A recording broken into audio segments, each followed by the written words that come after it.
ትግራይ ሒዝካ ኤርትራ ንምጥፋእ እቲ ሕልምኒ ይሄ ኤርትራ ኣወል ስዒድን ናይ ኣምሓራ ሃብታሞ ኣያለውን ጽምዶ ገይሮም ተበሉኻ ንምንታይ ትግረም? አብይ አሕመድ ኣብ ፈተና ከምዝኣተወ ዝገልጽ ዜና ይወጽሎም። ማእኸላይ ኮሚቴ ህወሓት ቅድሚ ኩናት ዝነበረ መንግስቲ ናብ ቦታኡ ንኽምለስ ዝተወሰነ ውሳነ ነቲ ስምምዕነት ፕሪቶሪያ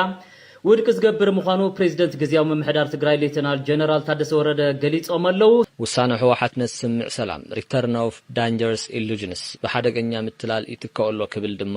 ይገልጸው።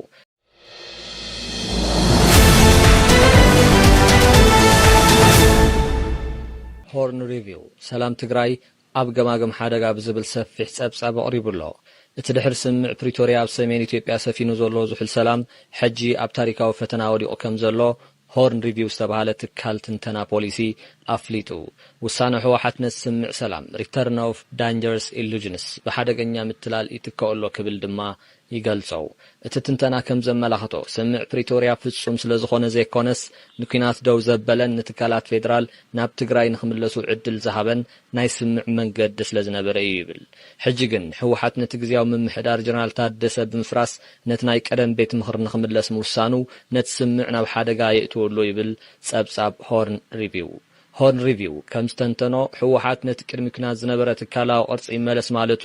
ጥንታዊ ፖለቲካዊ ሓይሉ ንምምላስ ዝገብሮ ስትራቴጂካዊ ስጉምቲ እዩ ይብል። እዚ ድማ ካብቲ ብስምዕ ፕሪቶሪያ ዝተፈጠረ ሓዱሽ ፖለቲካዊ ኩነታት ንምምላጽ ዝተገበረ ጻዕሪ ምዃኑ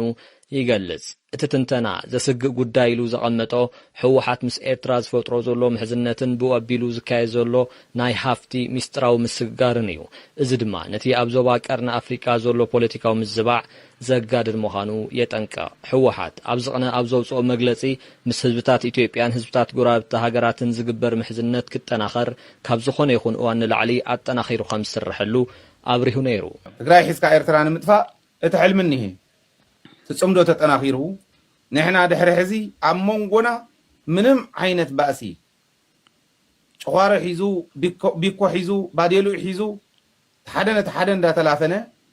ሓቢሮም ሰሪሖም መረብ ተጠቒሞም ካሊእ ናይ ከርሰ ምድሪ ማዕድናትን ማያቶምን ኣውፅኦም ሓቢሮም ዝጥቀሙ ጎረባብቲ ኣሕዋት ዝዋሰቡ እውን ደሊኻ እኮ ኣብ ኤርትራ እውን ኣበይኹም ትውለዱ እንዳበልካ እዩ ደሊኻ እምበር ዳርጋ ሓደ እዩ ኣብ ትግራይ ከም ትደልዮ ኤርትራን ትግራይን ክትዋስብ እንተኾንካ እውን ደሊኻ እዩ ኣሕዋት ኢና ዝብል ዘሎ ክንድኡ ዝኣክል እዩ። ስለዚ ተቀራሪብካ ክስራሕን ትጽምዶ ክጠናኸርን ብርግጽ ሕዚ ዳርጋ ተራ ኩታሮ ከም በዓል ኣብይ ኣሕመድ ዝበለ ዘየውርዶ ደረጃ በጽሒ ኩታሮ የውርድዎን ተናእሰ ኩታሮ የውርድዎን ኣነ ንሱ ጥራሕ እውን ኣይኮነን ትዝኣቱን ዝወፅን ጥራሕ ከይመስለኩም እንተተዓፊንካ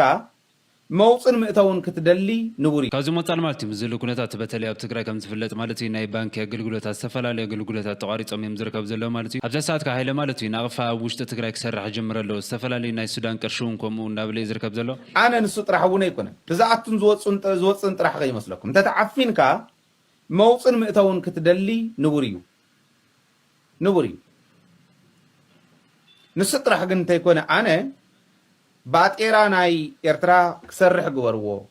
ባጤራ ናይ ሱዳን ክሰርሕ ግበርዎ ናይ ጎረባብቲ ዓድታት ናይ ኢትዮጵያ እውን ይስራሕ ናይ ካልኦት እውን ይስራሕ ስለዚ ብዝሕሸና ንሰርሕ ብዘድልየና ብዝጣዕመና ንሰርሕ እስካዕቱ ናይ ባዕልና ናይ ባዕልኻ ባጤራ ንምሕታም ሕግታት ኣለዎ ሕግታት ንሰማሊእና ናይ ባዕልና እስካዕ ንሕትም ይተሓሰበሉ ፕላን ይገበር ንሱ እስካዕ ንገብር ግን ናይ ኤርትራን ናይ ሱዳንን እንተነኣሰ ምስ ናይ ኢትዮጵያ ማዕረ ክሰርሕ ኣብ ትግራይ ምግባር አብይ አሕመድ ኣብ ፈተና ከምዝኣተወ ዝገልጽ ዜና ይወጽሎም። ህዝባዊ ወያነ ሓርነት ትግራይ ቅድሚ 2 መዓልቲ ውዕል ፕሪቶሪያ ፈሪስዩ ብዝብል ቅድሚ 2013 ማለት እውን 2012 ዓመተ ምህረት ዝነበረ ቤት ምኽሪ ናብ ስርሑ ክምለስ ምእዛዙ ምውሳኑ ስዒቡ ነዚ ውሳነ ህወሓት ድማ ሰራዊት ትግራይ እውን ተቐቢሉ ናብ ስራሕ ምእታው እውን ተወሲኽዎ ኣብ 4 ኪሎ ካልእ ሓድሽ ፈተና መፅሎም። ኣብዚ ሕጂ ሰዓት ቀዳማይ ሚኒስትር ኢትዮጵያ አብይ አሕመድ ኩናት ይጀመር ዶ ኣይጀመር ሕወሓት በዝን ተቐፂሉ ንዓና እንታይ ትጸገሙ ዝብል ዝርዝር ኩነታት ትንታነ ሒዝና ኣለና ኣብቲ ንሰላምን ኩናትን ተደላዲሎም ዘይፈልጡ ፖለቲካ ኢትዮጵያ ሕዚ እውን ካልእ ረዚም ፖለቲካዊ ተንኮል ገንቤት ተደኪኖሎ ኩሉ ዓይኒ ናብ ቀዳማይ ሚኒስትር አብይ አሕመድ 4 ኪሎ አንቃሪሩ ይጽበሎ ምክንያቱ ሕወሓት ዝተጻወተቶ ሓድሽ ካርታ ንውዕል ሰላም ፕሪቶሪያ ኣብ ቀረና መንገዲ ዘእቱ ይጥራሕ ዘይኮነስ መንግስቲ ኢትዮጵያ ምስ ብዙሓት ምክንያታት ናብ ኩናት ከኣቱ ኣብ ዘይደልየሉን ኣብ ዘይኽእለሉን እዋን ምምዛዙ ምዃን እዩ ሕወሓት ነቲ ቅድሚ 2020 ከመቆጻጽሪ ኣውሮፓ ዝነበረ ብኩናት ተቋሪጹን ክሳብ ሕጂ ድማ ሓጋዊ ዝብሎ ክልላዊ ባይቶ ዳግም ክምለስ ወሲኖሎ እዚ ስጉምቲ እዚ ነቲ ብፌደራል መንግስቲ ተፈላጥነት ዘለዎ ብጀነራል ታደሰ ወረደ ብመሰረት እቲ ጽሑፍ ዝምራሕ ግዝያዊ ምምሕዳር ትግራይ ቀጥታዊ ብዶ እዩ ኮይኑ ዘሎ ኣዲስ ኣበባ ስቕድያ ክትብል ወይስ ስጉምቲ ክትወስድ ካብ ኣዲስ ኣበባ ዝወፁ ዘለው ጸብጻባት ከም ዝሕብርዎ ድማ እቲ ምላሽ ቁልጡፍን ሓያልን ክኸውን ይኽእል እዩ ዝብል እዩ ሰበስልጣን ጸጥታ ፌደራል ነዚ ናይ ሕወሓት ስጉምቲ ከም ናይ ፖለቲካ ምትሓት ዘይኮነስ ከም ቀጥታዊ ናይ ኩናት ጻውዒት ዝርእዎ ዘለው أبزم جغانو سوساتاتن سبعاتاتن أبنت وسيدنا ناي إرترا أمانيال يوهانس ناي دوبو بولو واللين مكونن تمدو جيروم تاريخ سريح من تلنا لومي ناي إرترا أول سعيدن ناي أمحرا هبتامو أيالون تمدو جيروم تبولوها نمنتاي تقرم تمدو يالا كسيالال بدن بتأبك أجينا يي عشرة تالك سالجنا of course ጽምዶ የሚለው ቃል በጣም ብዙ ሰዎችን አንቀጥቅጦ ሊደፋቸው ነው አሁን የታመሙት በአማራና በትግራይ መካከል እንዴት የተረጋጋ ሁኔታ ተፈጠረ ነው አማራ ኩናት ቀርና አፍሪካ ዘዓገተ ምትሕቁቃ ህዝብታት አመጽየት መንሰይና ኤርትራ ጽምዶ እታና 25 ቃል ክትብል ተሰሚያላ ብልክዕ ድማ ጽምዶን ህዝብታት ኤርትራን ትግራይን ጥራይ ዘይኮነ ንኹሉ ዞባዝ ተስፋ ሰላም ዝኾነን ኩናት ንኸይክፈት ዝመከተን ህዝባዊ ምንቅስቃስ ጽምዶ ኣብ ደቡብ ኤርትራን ትግራይን ይጀምሩ እሺ መፍታት ኸልቲ ከም ዝፍለጥ ማለት ናይ ክልቱ ህዝብታት ርከብ ካብ ዝጀመር ብርክት ዝበለ ኣባር ሓውፂሩ ይርከብ ሳብ ሕዚ ካብ ክልቱ ህዝብታት ዝተሰርሐ ስራሕ እንታይ እዩ ዝብል ሲቐፂልና ንራዩ ህዝብታት ኤርትራን ትግራይን ንብዙሕ ዓመታት ኩናትን ወረ ኩናትን ዝላደዩ ስለ ዝኾኑ ሰላም ካብ ዝናፍቁ ነዊሕ ኮይኑ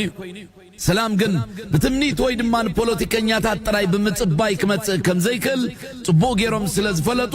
ጽምዶ ዝብል ምንቅስቃስ ጀሚሮም እዚ ምንቅስቃስ እዚ ክልቲኡ ህዝብታት ብቐጥታ ተራኺቡ ክዘራረብ ክትሓጋገዝ ንመጻኢ ክሰርሕን ዘኽእሎ ርክብ ዝሓለፈ ልዕሊ 2 ዓመት ተሰሪሕሉ ድማ ኣብ ዓወት በፂሑ ኩናት ኣወጊዱ ክልቲኡ ህዝብታት ተሓቋቂፉ ብሰንኪ ኩናት ካብ ቦትኡ ተመዛቢሉ ዝነበረ ተመሊሱ ክሓርስ ክነግድ ጀሚሩ መንስያት ኤርትራን ትግራይን ከም መርኣያ ደገፎም ንጽምዶ ኣብ ሰንዓፈ ዓዲ ኋላን መንደፈራን ውድድራት ስፖርት ኣካይዶም ኣብ ደቡብ ኤርትራን ትግራይን ኣብ ዝርከብ ቀርሽብጢ ገለባ ዓይጋ መረብ ዓዲ ሓቂ ዓዲ ሸንገብ ሩባ በለሳ ዛላምበሳ ኣቡነንበስ ሸኽ ሙሳ ርክብ ህዝብታት ተኻይዱ ኣብ ልዕሊ 1200 ኪሎሜትር ኣእላፍ ህዝቢ ዓሲሉ ተስፋ ሰላም ዕሲሉ ጽምዶ ግን بغللو التتكبر ينبرن كبيد مسوات حتيتو بغندو زحلفة ناي كوينات كونتات نمتأممان هزبتات بقالوتات سألي وطنيحيو سلاز بقدام النت قس بقس ازم التأممان زخ النت نيرو زن مرقات استغف لواغان تحلف مسجدلن لعلتي نرى وحفاج تغفل مسوات سلا زي الدارك مقلاتو نقزيه زقدف نزخونه يكون دحر وقع زهلو من ردداقن مسرتو متأممان سلا زخونه أبزو قدايزي مئتاوي التعويتنا هزبتات كلتيو عدتات متأممانو نام نبور مليسو النو بزحات سبات صندو هزبتات كم زي كال قدم بوليتيكانياتاتن عزز سراويتن كعرقون كزاتين كم زلو ممقوتو نيرم موتنا دما بقلباتو نيرو مسرت خون زلو كاب تحتي ببعت امنن كمنتو نمبر ببعت تصبان فينو نايكونن وتصعن شغورن بقطتا زصلون حزبن تعريقنا اتي بخلاين سالساين درجه زصل حفاش ابرديت تقداماي اكل كم سماعينا تسمامعنا ماخلاي كوميتي هوحات قدم كينات زنبر منغستين ابوتو نخملس توسنه وسانه نتسممعنت بريتوريا ውድቅ ዝገብር ምዃኑ ፕሬዚደንት ግዚያዊ ምምሕዳር ትግራይ ሌተናል ጀነራል ታደሰ ወረደ ገሊጾም ኣለዉ ነዚ ዝገለጹ ፕሬዚደንት ግዚያዊ ምምሕዳር ትግራይ ሌተናል ጀነራል ታደሰ ወረደ ኣብ እዋናዊ ጉዳያት ኣድሂቦም ንሚድያታት መግለጺ ኣብ ዝሃብሉ እዩ ፕሬዚደንት ግዚያዊ ምምሕዳር ትግራይ ሌተናል ጀነራል ታደሰ ወረደ ማእኸላይ ኮሚቴ ህወሓት ቅድሚ ኩናት ዝነበረ መንግስቲ ናብ ቦትኡ ንኽምለስ ተወሰነ ንስምምዕነት ፕሪቶሪያ ውድቅ ዝገብር እዩ ኢሎም ኣለዉ ቤት ምክሪ ትግራይ ናብ ቦትኡ ይመለስ ዝብል እንታይ ኣሉታውን ኣውንታውን ሳዕቤኒ ይህልዎ ዝብል ምርኣይ ከም ዘድሊ እውን ተዛሪቦም ኣለዉ ጉዳይ ተመዛበልትን ወሰን ግዛኣት ትግራይን ቀዳማይ ካልኣይ ሳልሳይ ራብዓይ ኣጀንዳ ዝወሃቦ ከም ዘይኮነ ዝሓበሩ ዞም ፕሬዚደንት እቲ ኣብ ትግራይ ዝግበር ዘሎ ዝተፈለየ ሓሳብ ዝሓዘ ዝወሃብ ሽማሽም ንትግራይ ከም ዘይጠቅም እውን ኣብሪሆም ኣለዉ ኣብ ትግራይ ብበለካ ልኽዓካ ዝመጽእ ፍታሕ ከም ዘየለ ዝገለጹ ዞም ፕሬዚደንት ዝተፈለየ ሓሳብ ዝሓዘ ናብ ሓደ ብምምጻእ ኣብ ሰላምን ምዕባለ ትግራይን ክስራሕ እምበር ዝተፈለየ ሽም ክወሃቦ ኣይግባእን ብምባል ገሊጾም ኣለዉ ቢሮ ጉዳያት ኮሚኒኬሽን ትግራይ እውን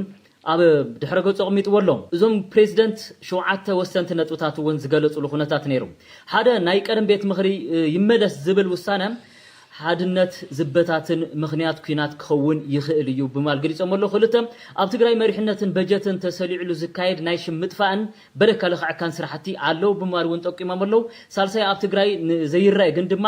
ውሳነታት ዝውስን ዲፕ ስቴት ኣሎ ኢሎም ራብዓይ ኣነ ኣባል ውድብ ኣይኮንኩን ስለዚ ብውሳነ ውድብ ዝጥርነፈሉ ምኽንያት የለን ዝበለሉ ኩነታት ነይሩ